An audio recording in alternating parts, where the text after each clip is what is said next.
as many of you may know, my employment with Man Alone Networks is in question, and I've been challenged to record a solo session, and I would like to keep my employment with Man Alone Networks, so oblige I must. We're gonna do a little solo Dragonbane playthrough. Let's go.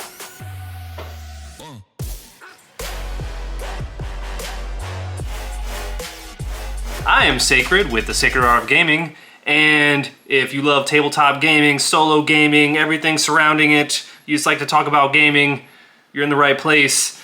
But boy, I just want to say that Man Alone and channels like Man Alone, which I'm sure I'll put a link down below, I don't know if they get enough credit for the type of setup that they have to go through. This is a nightmare.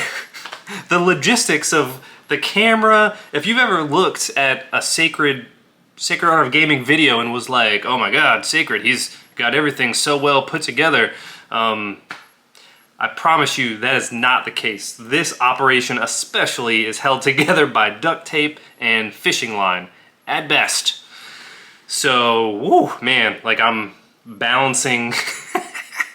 I've got the overhead cam that's being balanced by like a candle. Like I'm just picturing this alternate universe where things go awry and the candle somehow lights up and all my Dragonbane stuff, it goes up in flames, and then I of course become a villain, and then I would blame Man Alone, of course, and he would be my nemesis. But in this world, that's not the case. In this world, we're gonna play a little solo Dragonbane, and appreciative of the challenge, because I don't know if I would ever actually do it, because this is a pain in the ass if I didn't get a little push, which I'm sure was his intent.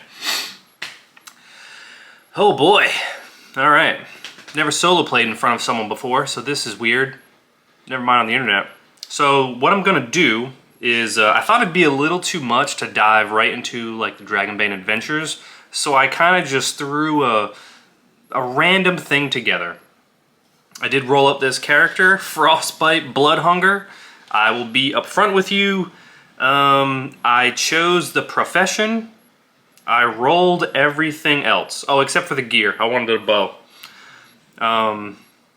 So yeah, I rolled stats. The stats were actually pretty solid. I ended up switching strength and con because I realized that I needed a 13 strength to use the longbow. But yeah, everything else was pretty random. He has a hissing voice, so we'll see if that comes up. Frostbite Bloodhunger, Wolfkin Hunter. He's haughty. He's a haughty boy, and he's got a hissing voice. He's got a lot of movement, and yeah, pretty standard hunter type. His abilities, hunting instincts, which allow him to like get the scent of something. So if he can like smell it, or if he can get the scent, he can like follow it, or if he sees it, I believe he gets some type of advantage. Oh man, already forgetting stuff. Already forgetting stuff. Haven't even started. Let's see. Designated creature in sight. You can cast the scent of as your prey. This counts as an action in combat. Okay, so yeah, you just. Oh, this is what I was looking for. For a full day. You can follow the scent of your prey for a full day, and you can spend one willpower will point further, not an action, to gain a boon for an attack against your prey. So I think that's where the real benefit comes in. Although, I mean, for this story, I think that's pretty helpful. So this story, which I kind of just randomly threw together, which is going to be, I tried to do it a little bit like the beginning of the Alone in Deepfall Breach, because I felt like that was pretty solid.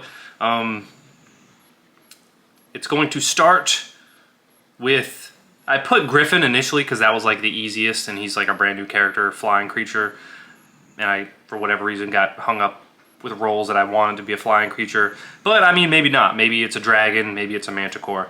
And essentially there's a problem with this creature, attacked a town or something, and yeah, attacked outskirt.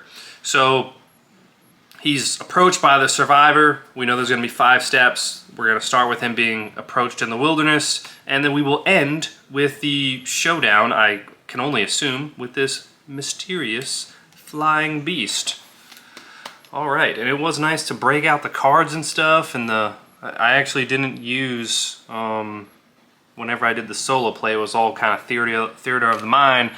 The only thing I really used was the initiative cards. I think I did use the treasure cards every now and then. It would be really neat to use the improvised cards. But yeah, so that's enough waffling. Make sure everything's still recording. It's a weird fear of mine. Looks like that's good. If you think my camera's crooked, my camera is assuring me that it is not, in fact, crooked. It's actually my house that's crooked. The year that this house was built, it was actually a pretty notable feature of houses in my region where they just built all of the houses crooked. So, outskirt is here.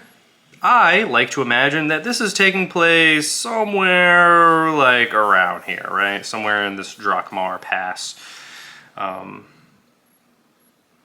So, yeah. Mountainous wilderness region where our new hero, Frostbite Bloodhunger, sounds like a great guy, is approached. He is approached by a person. Get the tables. Dudley boys, get the tables. So yeah, he is approached by a person, and I feel like just getting the rolling going is gonna get the juices flowing. Because this oddly feels like a lot of pressure.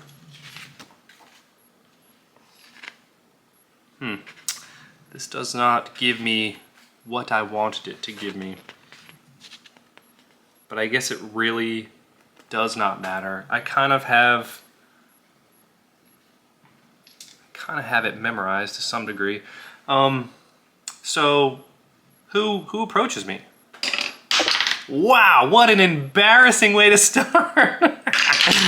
Okay, 8. That is not human, that's for sure. Waffle, waffle. It's dwarf. Interesting. Okay. So we'll say odd male, even female, male. So a male dwarf comes running out from the wilderness and approaching the camp that Frostbite has set up. I promise I did feel like I had a decent setup here. So, yeah, runs to this camp that Frostbite has set up, and Frostbite's actually just, are they really gonna call him Frostbite this whole time? What a weird name to be in here. So, yeah, Frostbite, he's actually just by the fire and rolling his bone dice over and over and over whenever he hears something, and he reaches for his bow real quick because he thinks that, you know, some type of beast or monster is approaching his camp to attack him. And my first question is this male dwarf injured? 1, no. Suspiciously no. Okay, interesting. I'm actually gonna write that down. Male dwarf, suspiciously not hurt. Suspiciously not hurt. Male dwarf. Okay. Oh god, is that gonna make may have made the camera shake, that's fine. So he runs up and he approaches Frostbite, and he runs up to him, Hunter, Hunter, we need your help. We need your help immediately. And Frostbite, holding his bow, looking over to this dwarf, and he has a hissing voice, as we recall. So he probably, once he realizes it's just one dwarf, he kind of puts himself at ease a bit, and he looks over at the dwarf. Whatever do you mean? Don't bother me with nonsense. I feel like he's probably kind of a dick. That's all hunters, right? At least to start, and then he gets the full arc later on. So the dwarf just kind of out of his mind. A flying beast, this crazed creature, came into Outskirt. The town, the portions of the town have been destroyed, and this behooves Frostbite to help out this town, because this is an important town for him. This is an important town for kind of people like him too. It's a nice stopping point for supplies and stuff. So his first question, I feel like, would be he would ask about like who supplies his arrows and his equipment. It's rations. He doesn't have a lot of rations, by the way. I don't know if you saw that. The dwarf is just kind of like, you must come quick. You must come quick. We need you to come to the town. We need you to come to the town and find out what this beast did. We need to find the beast and stop it. And he asks questions of the dwarf to try and get a better idea of what type of beast this is. I'm gonna say it's unlikely that he has like good information, but we're gonna roll anyways. Does he have good information on what this creature is? Take the lowest, double twos. No, it is not. So, ferocious flying beast, many people were killed. And Frostbite's like, okay. And he starts packing up his stuff. Is there anything else that I can do with this information?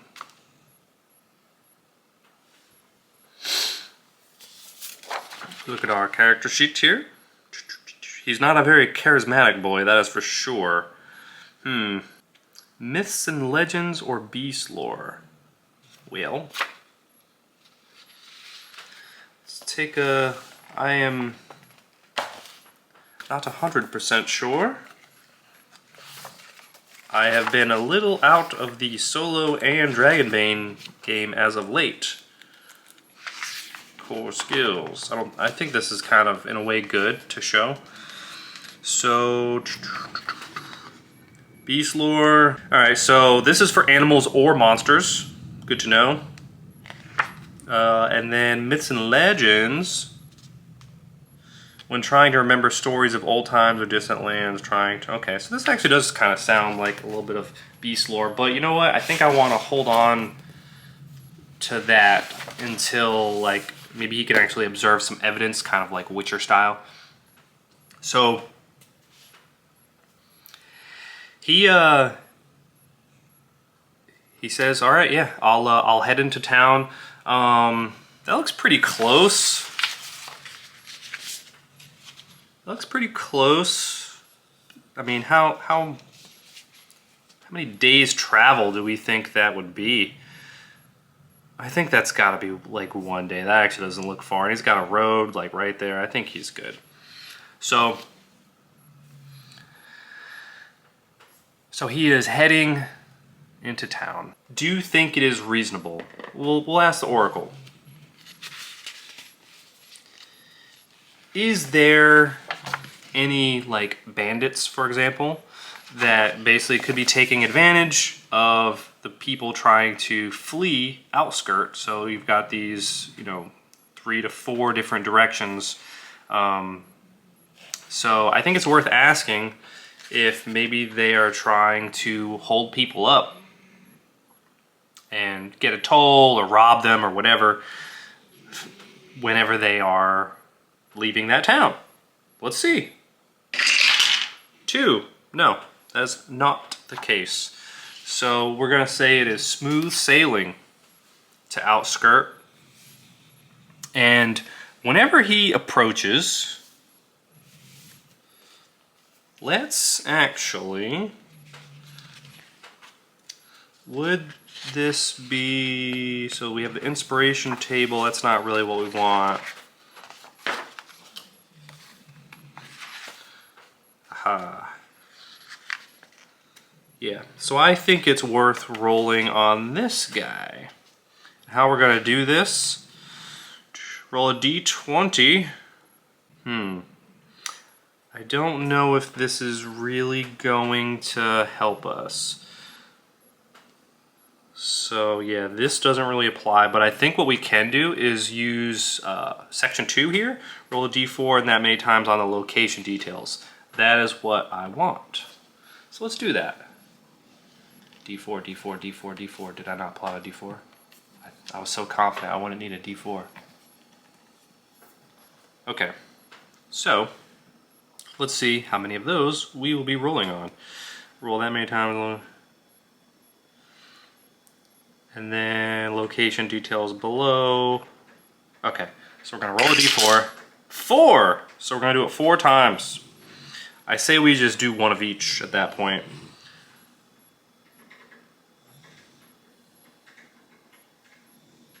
Yeah, we'll just do one of each. I think that'll be best. D20. Alright. So we have, a demon. 20. Alright, so a wandering adventure. Go ahead and write that down. We'll say this is like section 2. Wandering adventurer. 3. Clinging webs. Interesting.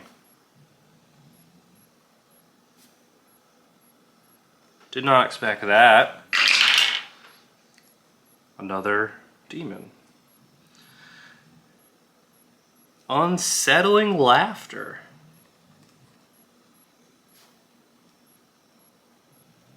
This is where the juices start flowing. And lastly we have 15. Inhabited lair. I may have thrown out inhabited lair, but this kind of has my brain juices flowing a little bit. So where my mind goes with this, and I like to kind of just jump to the first thing that comes to mind for multiple reasons. I don't want to, waste a lot of time just with nonsense. I like to just, if it ends up being silly, whatever, we'll fail forward on it. So Wandering Adventurer, we'll kind of double back to that one. But Clinging Webs, Unsettling Laughter, and Inhabited Lair. So this makes me feel like, so Clinging Webs, Inhabited Lair. I'm just going to walk you through my mind here. In the attack, I think that something was disrupted that is like under outskirt, whether it's like in someone's basement and maybe it was a secret that was there all along and nobody knew, or it was just something that just happened to be under there. I think given everything that's taken place, the male dwarf suspiciously not hurt, this wandering adventurer, I think I'm gonna say that this is something that someone had under their house, in their basement, whether, maybe some tunnels underneath. I think that there was something kept under there, and let's just go with the obvious here. Is there a spider being held in the basement? 3.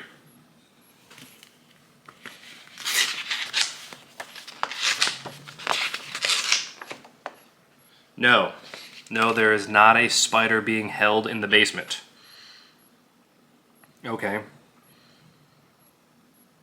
So if it's not a spider, then that makes me believe it is some type of mage. Is there a... what other option is there? So we're going to say that there's a mage there, and we have this wandering adventurer, the unsettling laughter, and the inhabited lair. I want to say this mage has been set free, and there's some type of, we think there might be some type of connection that my character does not know about between the wandering adventurer, this mage, and the dwarf. Okay, at least from a storyteller perspective. So whenever we show up, let's start with a roll. We've been in here for a while. We have not made a roll, I think, to like observe, right? So let's start with awareness. Let's make an awareness roll to I look for some type of clues as to what's taking place. And our guy, Frostbite here, doesn't really like people, so I don't really think he's gonna show up and just start helping people out of the kindness of his heart and like doing like first aid. Like, he's not running in there doing CPR. No, he's gonna be looking for clues. I'm getting like some Witcher vibes. 13. So if you are unawares of Dragonbane, this is a roll under system, and that is what we were trying to do. So our awareness is a 14. We rolled a 13. That is a success. So yeah, absolutely. He does see some claw marks, some bite marks, and does he see anything supernatural in the sense of maybe supernatural is the wrong word. Anything beyond just like physical, so like fire, elemental, poison, acid, anything like that. Does he see anything like that? Just do a yes or no, and no, he does not. So yeah, he's just straight up seeing claws, bites. So I guess the next question would be, does he identify the creature? Or does he think he identifies the creature? And for that, we're gonna do beast lore based on what we did earlier. Oh, demon, no! All right, so there's a table in here. Actually, yeah, here we go. Demon effects. So 20's bad in Dragonbane because we're trying to roll under. You cause collateral. Okay, so we roll a d6. Let's start there. Roll a d6. It's a 6. You cause collateral damage or injure yourself. So as Frostbite is over here just not being nice to people, in addition to that, he's looking at, and actually let's say it is the building, the Fletcher, let's say, because he probably cares a lot about arrows and stuff.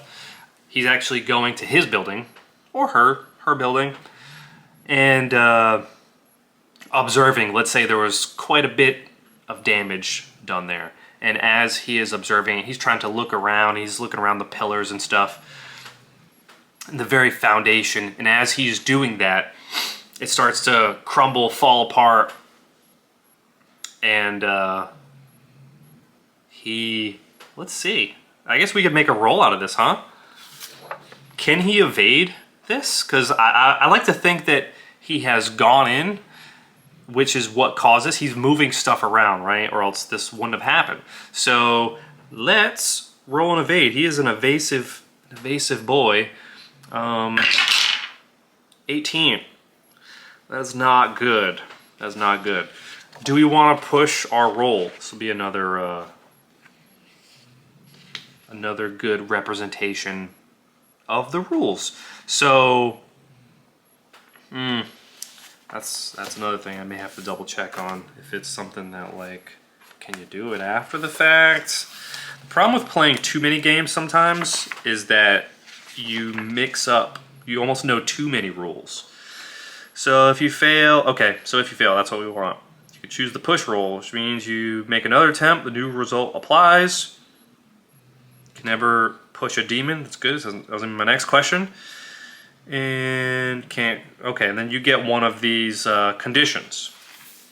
I'm gonna try not to cheese these conditions here. So, and we evade. 4. We evaded! All right, but Would it make us disheartened, scared, angry? Oh, it would definitely make him angry, if we're being honest. So, mechanically, I hate that. Because he does have...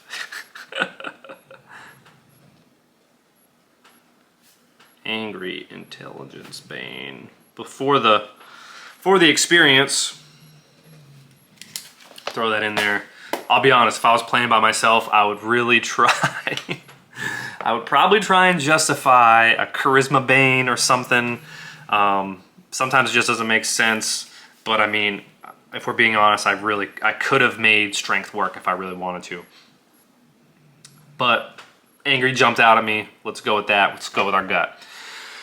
All right, so that is not good. And is the Fletcher there? Is the Fletcher there and alive? Let's see. 1, absolutely not. Toast or gone, this mysterious Fletcher. Gone. All right, so we're not interacting with him or her. I kind of want it to be a her now. Let's get to a satisfying end because this has gone on for quite some time. I really did want some combat to go on, but it doesn't look like that's going to be the case. I guess the bad news, right, is that he seems to be confident in what he thinks it is.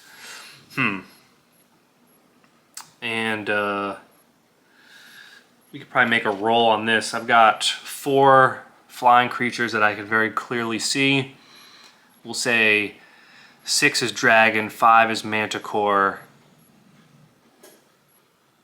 4 and 3 is griffin, 1 and 2 is harpy. 1. He believes it's a harpy. Which, there's a lot of death and destruction to say it's a harpy, or maybe harpies. Thinks it's harpies. Lulz. Thinks it's harpies. Lol. If nobody else understands your notes, that's fine, as long as you understand your notes. Alright. So, the dwarf comes back to him and he's like, alright, so, it would be, first is he gonna be mad? I think it's likely he will be mad. Oh. 2 and a 4. You'd think I would have memorized this by now. 4 is a yes, he is upset about what just took place. And he sees what just took place and he's like, well, I brought you back here to help. And you're over here destroying the place even more.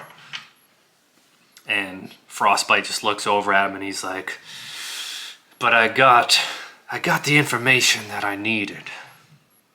He probably grits his teeth with the hissing voice. And the dwarf is curious. Okay, so what is the information? What is it? And Frostbite looks at him straight in the eyes and he's like, harpies. It's harpies. And the dwarf looks around and he's like, no, I'm pretty sure it was not harpies. No harpies did this. And just continues to brood. Frostbite just looking off into just stuff on fire. Harpies. It's harpies. And the dwarf is kind of like, okay, all right, yeah, harpies, if you say so.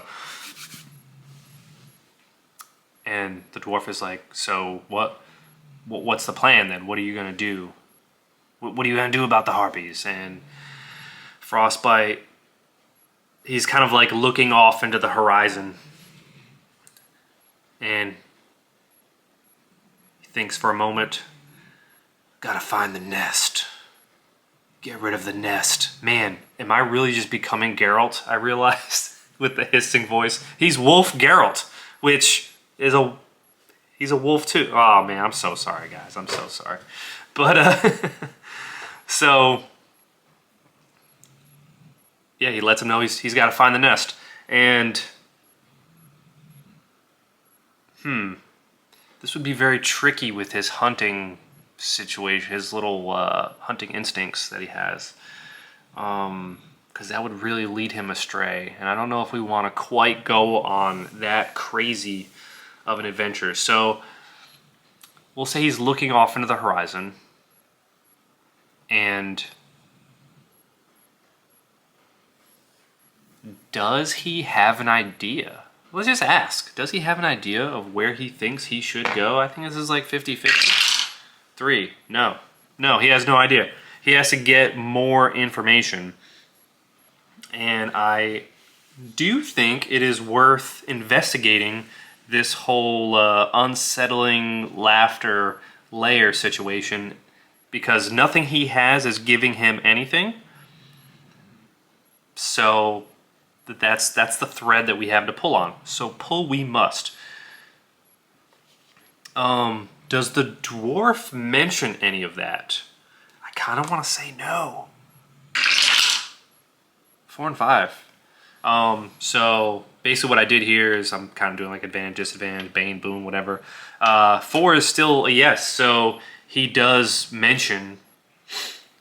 Does he mention the adventuring wander, or does he mention this like mage situation? We'll say odd is the mage, even is the wanderer. Odd, the mage. Okay, so the dwarf snitches.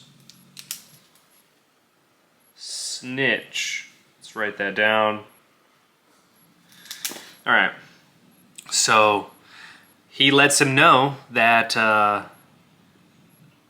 there have been some strange happenings lately, and the laughter. He lets him know that the laughter that they're hearing right now is a mad mage that's been locked up, and the reason that he has been locked up is will inspiration help me with this? I think it might. Yeah. I'm just gonna go left to right, roll 2 d20s.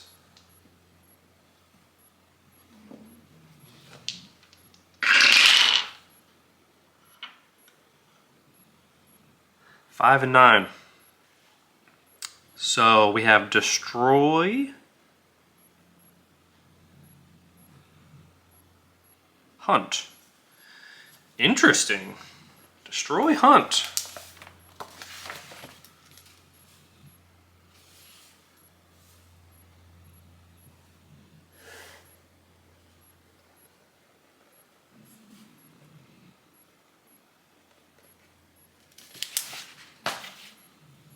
This almost feels like a trap.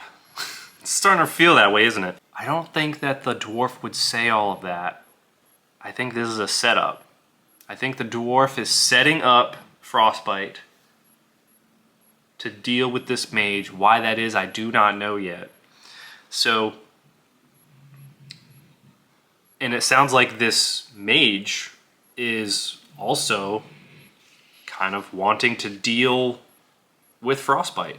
So with that said, I think the dwarf is just going to point him right in the direction, which, I mean, they can hear the crazy laughter. We don't know what the deal is with this wandering adventurers yet. So he goes in that direction. And he follows. He follows the laughter. And I like to believe that it's like a house that was just completely decimated by whatever took place here. To the point like the foundation has been exposed and this mage was held underground, and the foundation fell in a way that released the mage. And the mage has summoned spiders. I don't think these spiders would be quite as crazy as like the big boy spider. Like, I don't think we're gonna be dealing with something like this, but I think what is going to take place in the next session, not this one, but the next session, I think that Frostbite, it's always important to take notes so you remember where to pick up from. confronts Mad Mage, or at least is in the process. Spider attack.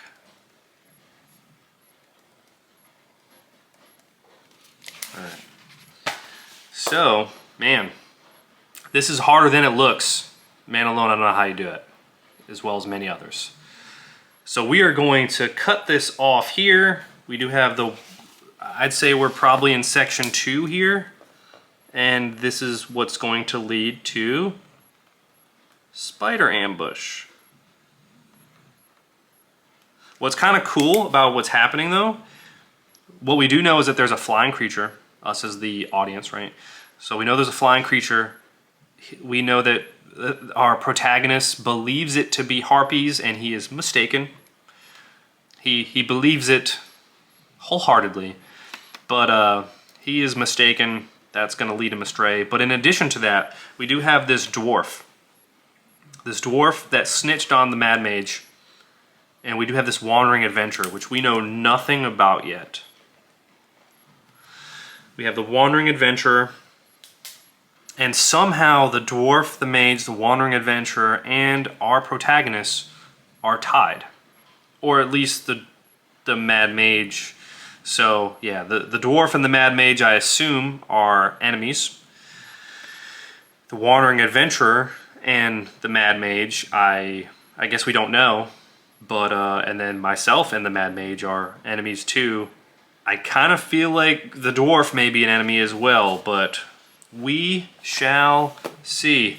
Man alone, thank you for the challenge, because this is going to, you know, hopefully I will learn from the logistics issues and get better from here. So, hopefully you enjoyed this video. It's a learning process, and even with doing it, it was a learning process. Can only go up from here. This has been Sacred with the Sacred Art of Gaming. If you're digging the vibes, don't forget to like, comment, subscribe. If you want to get more stuff like this. Look at this beautiful map and this idiot floundering for a solo game for 30 minutes where not a whole lot has happened. But, c'est la vie. It's been Sacred, Sacred Art of Gaming, signing out.